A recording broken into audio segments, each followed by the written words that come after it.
Hello, listeners. Welcome to our English program, Kaleidoscope. Listeners, in our today's program, we have a special program on the topic, the power of thoughts. And for discussing this interesting topic, we have in our studio Prayank Pachauri. Prayank is an IT professional working as a senior project manager at Globant India Private Limited in Pune. He is an ancient Indian spiritual shastras enthusiast. He has done a certification course in study of Upanishads. He has been practicing heartfulness meditation since the year 2002, and he is also a certified heartfulness meditation trainer. He has been conducting heartfulness activities, sessions in different corporates, colleges, schools, and he has also been the part of the music bands in offices as vocalist and guitarist.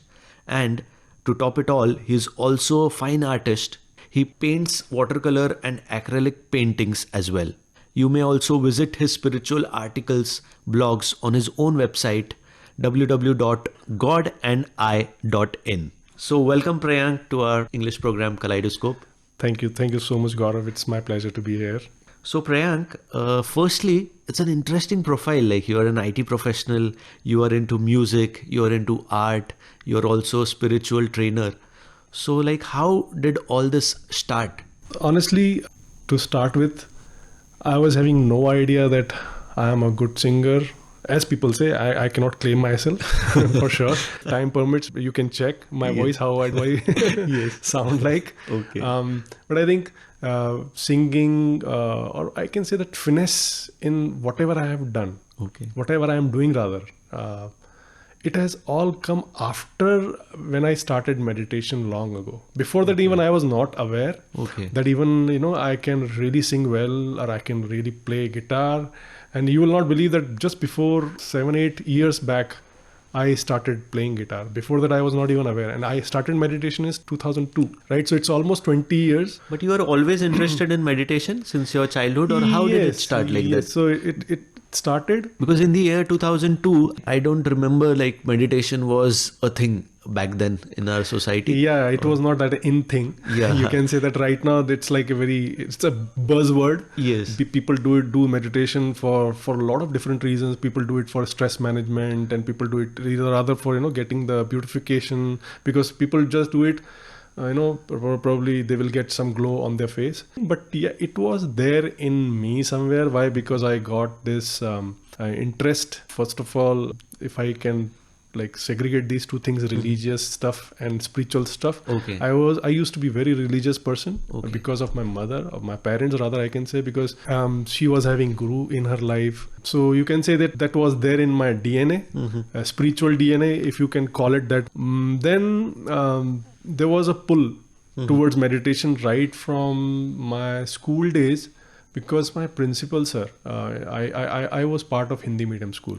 Even I have done my BSc in Hindi medium. My school teacher, my school principal was the member of Shri Ramakrishna Mission. Vivekananda's Shri Ramakrishna Mission. So he used to talk about meditation. Right. So that thing pulled me, and I was having interest towards Vivekananda always. I read a lot of his articles, books, complete works of Ramchandra. There's a concise version which used to be there with me all the time. It was not fructifying until I really started doing meditation proper way when I started Shri Ramchandra Mission, not Ramakrishna Mission. Ramchandra Mission, which is now known as Heartfulness widely across the globe. Is known as Heartfulness meditation. Yes. So it is very famous now. The essence of meditation is that there should be no thoughts in your head, right? So you are talking about a stage of it. One person can get it after some time. It's not like the first day if you sit, you will become Vivekananda. No. Right. So it will take its own course. Why? Because it is also about undoing. Because when you sit for meditation, you have to undo a lot of stuff. Why? Because, if you go to Maharishi Patanjali's Ashtanga Yoga, so there are 8 limbs, Yam, Niyam, Asan, Pranayam, Pratyahar, Dharana, Dhyan, Samadhi, right? So Dhyan is, I think, 7th limb. Seventh. Second yoga, last. Second last, right? But before that, it used to be easier that those days when I started, that time, there were less distractions around. Right. So probably you might start directly with dhyana. Okay. And then directly you might get samadhi. Right. But today, snap of a finger, you have so many distractions, beautiful distractions. Then, I think these days, Daji, the present guide, is suggesting we should go back to the previous limbs as well. We need to have yama, niyama. Those are internal and external habits which you need to inculcate. Nice. Sit in a posture, asana. And then after that, you should do some pranayama. Pranayama is like what I try to do is I do at least for 5 minutes anulom vilom, which is called alternate nostril breathing. Right. Yes. So why? Because it is said that we have 72,000 nadis in our body, but out of them very important ones are Ida and Pigna nadi. Okay, so when you do alternate nostril breathing, it balances your energy, so which really helps you to meditate better. This is my understanding. And once you have the balanced energy, it is always suggested even before doing any yoga asana also, that if you do this, your left and right energies will be balanced. You have to withdraw because you are so engaged in your outside world, so engaged. And if you really want to meditate, do you think that it is so easy that you will sit and close your eyes and zap, you are there? No. Right. If you are very good at your withdrawing skills, you will see that one stage you will be seeing, oh wow, I'm going within myself. I've started going within myself, and then I will have experience of that within. Why? Because our within is always calm. It is always very poised. It's always very divine, right? So once you go within, when you come out, every day if you meditate regularly, you will be touching upon that positive thing within you. Outside us, everything is chaos. Yes. Something is organized and something is unorganized chaos. Right. Everything is chaos, like this blah, blah, blah, blah. But when you go within yourself, I find things in order. Things are very positive within me. Very positive, very divine, very subtle. It is the same thing with your physical workouts as well, right? Exactly. So the day when we are the most tired, even some stretching exercises can light up our physical energy within us. Yes. So that is the same thing with meditation. Yes. I generally call it meditation as a gymming of mind. Right. Yes. Yeah, you should do it every day. Right. Otherwise, you'll be losing out the muscles which you have really built up. So we started with meditation and like you have touched upon a few basics of how to meditate. Let us go to the power of thoughts, because there has been a lot of talk on this topic about your thoughts. So we started with meditation, which is about achieving a zero thought stage. But if we go to the basic of thought, like what is a thought? And is it the real thing to cause anything in your path towards peace or your destiny? Yes, I think thought is the basic thing or basic necessity of human existence, I can say. Wow. Why? Because if I give you the example, so thought could be anything. It could be an idea, it could be an opinion, or if I take you to the primitive times, that time people were not having houses or colonies or something. So thought was always there to, kind of giving you the mind which generate thoughts was always keeping you alert of your surroundings. Right. So thoughts, I should say the mind rather, gives you that alertness around you. So if I again fast forward those primitive times to present time, the natural tendency of thought is still not changed. Okay. So thoughts are very easily, those are negative even these days. I mean, that was also negative thought, you can say, but that was also saving you. I mean, those thoughts were saving you in primitive times. But again, you have evolved. Even your thoughts have negatively evolved. I'm not saying thoughts are always negative. I'm just trying to give you an example. Your thoughts, they are also negatively evolved in such a way that you are still living in fear, in anxiety, whether I'll lose my job. So thought per se, it is all like, basic necessity. But as you asked, the important is there is so much negativity around. Right. We need to convert these thoughts into positive thoughts. That's like positive thinking is an effort. So does our consciousness know that it is a positive or a negative, the thought? Consciousness, if I talk in terms of the Vedantic language, consciousness is Chetana. Chetana is like, that gives you the consciousness illumines your thoughts. I mean, the consciousness illumines your mind so that you can understand, okay, this is negative or positive thought. So consciousness itself cannot negative or positive. Consciousness is like Chetana, which is there in right here in you, me, and all the people on earth, and all the species rather say, I should say. So it in itself, it cannot be negative or positive, but it illumines your mind to understand, okay, I am like fight or flight, that state. Yes. So, that is the natural way, I mean, I can explain that consciousness itself is not negative, positive. Okay.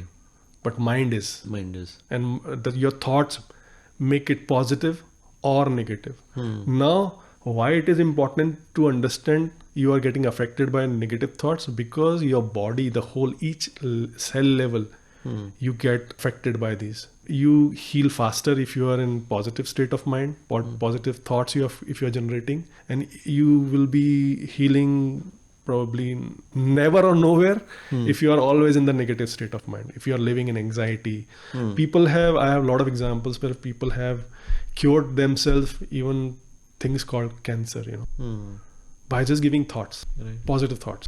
Of course, you cannot say that you will not stop going to doctor. No. Yes. Doctor will be doing their part, but you have to do your part on yourself, because that's your body. Right. So Prayank, do thoughts come by force or by choice? Yes, it's a very interesting question actually. So by force, I can say that if suppose in my childhood, if my father is telling me, you are of no use, you are of, you cannot do this, this cannot be done by you. So these kind of words, they are not my choice. They are force on me. So these are not his choices. These thoughts are not his choices. That somebody is forcing those thoughts. And rather, I should say that that kid is being believed that he's like this. Right? So this is the way his belief system or her belief system is changed. So before thought, I will take one step back. There is something called belief, right? Belief actually influence your thoughts. Suppose if I say I believe in this type of religion, right? There are different beliefs, religions. People, they are born in their particular religion, so they have their own belief system. So they are like having their thought patterns. You cannot change them, because whether they know the root cause of it or not, but they will just follow because their ancestors have been following it. Right? So that is like by, what do you will call it? Choice? No, it's by force, I can say. Nice. But of course, after that they can change it to, now it's my choice. Something which is positive, of course it is my choice. But something which is negative, as I took the example of a kid, that was not his choice. That was his by force. Right. So, but gradually the child getting sunken in these belief, I can't do this because it's not my cup of tea. Okay, I'll pass it. So this is the way I understand. So these are yes, but one thing is there. Once you realize, once you get into the right hands, the way I was into the right hands, you can start changing even your belief system. Belief system means something which is like fed to you, like you are negative, you cannot do this, that, whatsoever it is. You can start changing. You can become more confident in life by working on yourself. So that's the way power of thinking is, let's say, the topic of today. This power of thinking, if I talk about, then that's the way you can affect your thinking very positively. And Prayank, what are the cause and effects of thought? So the things which we are discussing right now, these are also cause and effect only. I mean, one thought can be a cause to the effect which we'll be having in future. Let's say generally people have told that, Buddha has said, you are the result of what you have thought. You are the outcome of your thinking. So as I took the example of, you can work upon yourself. So if you start getting into the right frame of mind, you started giving positive thoughts to yourself, a lot of affirmations. Probably we can differentiate between these two things later on. So you will have that kind of effect, positive effect. As I mentioned, that people can heal themselves by giving positive thoughts. Right. But people are living in the negative surroundings, negative environment. They will be having a hard time to heal even themselves, or rather changing anything in their lives. And if you allow me, then I can even want to go towards the, as per the Vedantic language. Yeah, sure. They talk about very beautiful stuff that, as humans, we have three bodies. First, one is causal body, second is subtle body, Sukshma Sharir, and third one is the one which you can see right now, that is gross body. So there is a beautiful concept that why is it called causal body, Karan Sharir? Why? Because there is a seed which is coming from the past life. So sometimes if I give you the right example, something you must have done in your past life, and that after that life is over, that life is getting forwarded, carried forward to this life in the form of a seed in mother's womb. That seed form has all unmanifested behavioral patterns, that how you will be looking like, how you'll be behaving. Somebody was telling me one example. I have a lot of thoughts about jail, but very pious person, but thinking about jail, not from this life, absolutely not from this life. But probably that has come from the previous life in the seed form, which is manifesting only at the subtle level. Manasa buddhi ahankar chit. That is the subtle body. So that is not coming out like, in the form of real jail in front of him. But at least those thoughts are manifesting in his subtle body level. So that's the way I can say that, it, like causal body has whole capacity to manifest itself when the right time comes in that person's life. At the right time, his looks will be like this. He'll be having this kind of a particular behavior patterns. This is the way he will be dealing, or will be having these habits. But negatives, you can always work by, giving you the environment, positive thinking. So that's the way I think the cause and effect is a very important aspect here. Right. Why we need to understand this right now? Because we should be alert that what am I doing right now?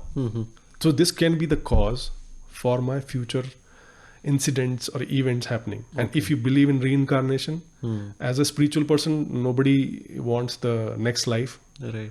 Because everybody wants moksha, but let's not get into that area right now. This is the way I understand the cause and effect. So Prayank, we are coming towards the end of our first part of Power of Thoughts. So any end words on the power of thinking? Power of thinking, actually, we need to create habit, which I can say that, because it's an attitude which we need to inculcate. But one thing I want to mention here very importantly, that, sometimes thinking is a problem, not the thoughts. Thought is okay. So if I took the example of that person is having ideas or the kind of dreams of jail, so that's a thought. He can ignore it. But if he start to brooding over it, thinking over it, oh, jail, if I go to the jail, what will happen if I go to the jail? Jail. So this is thinking. Right. And this thinking can also turn into overthinking. So that person can get into a wrong pattern of thoughts and wrong ideas in life, and probably in a lot of negativity. So thought it's not a problem, but thinking is a problem. So even if we want to think positive. Think positive, like, it's an attitude. So, by giving a lot of affirmations to you, okay, there is a difference between positive thinking and affirmation. If you allow me, I can talk about it right now. Sure. So affirmations are the statements which you give to yourself, whatever be the situation, mood or weather or whatsoever it is. I can give statements, good statements to myself. Right. I'm a very confident person. I'm a very nice person. I'm very generous. I'm very happy-go-lucky person. These are statements which you are repeating for yourself, so that your subconscious mind is receiving those commands from you. Right. And at the same time, positive thinking, as I mentioned, it is an attitude. So that time you're just being positive about things. Right. So if there is a glass is broken, there could be two instances. Like probably you can get a lot of anger out of, "Arey, kya tumne glass tod diya?" It's okay. One attitude. It was just one attitude. It's okay. We'll bring another one. So that's the way you're probably changing 2 or 3 people's mindset. It's okay makes a lot of sense. I love the way Daji mentions, in a lot of talks. It's okay. We should have a contentment, santosh. So one glass broken can create havoc in house. How can you do this? This was so expensive, this and that. But if you're having that attitude and if you're changing your attitude towards positivity, it's okay, no problem. You'll be saving a lot of negativity to spread in house. Right? So takeaways, stay positive how much ever you can. Stay with positive people because you are influenced by a lot of negative people. As I took the example, that child. If that child is having that belief, child cannot do anything in life. If he does not meet right person, right frame of mind, right time in life, then probably that child can become probably a negative dealer in the society itself. If I take the example of this Heartfulness meditation group, Yes. even if there are a lot of things happening in my life also, in my office, dull times are there, you can have tiff with anybody or whatsoever, you see a lot of negative things around, but this beautiful people I am surrounded with in Heartfulness, they pull me up. And that is the beauty of spirituality also, that gives you the anesthesia. Right. So you are like, agar aapke haath pe kahin cut lagna hai, you have to get your arm somewhere, kind of operated. That area will be kind of, done, the anesthesia will be done there. Then you will not feel it. That cut is still being done by the doctor. At the same time, the spirituality does the same thing. That is the anesthesia for your life. Things are happening, but you are not feeling them much. Why? Because you are surrounded with a lot of positivity. Because you go within yourself every day, meet yourself, positivity. That, as I mentioned, you are always positive from within. That's great. So good point to end our first part of Power of Thoughts on. So we have discussed meditations. We have discussed what is a thought, the cause and effects of thoughts, and then we have come towards the power of thinking. In our next part, we'll go to the concept of evolution of consciousness, try to go much more deeper into the evolution of consciousness, power of will, and how is it different from power of thinking, and then on to power of affirmations. Then an interesting topic that I am looking forward to is genetics and epigenetics. So nature and nurture, as you're calling it. So looking forward to the next part. Until then, thanks for listening, and do tune in for the next part. Thank you. Thank you.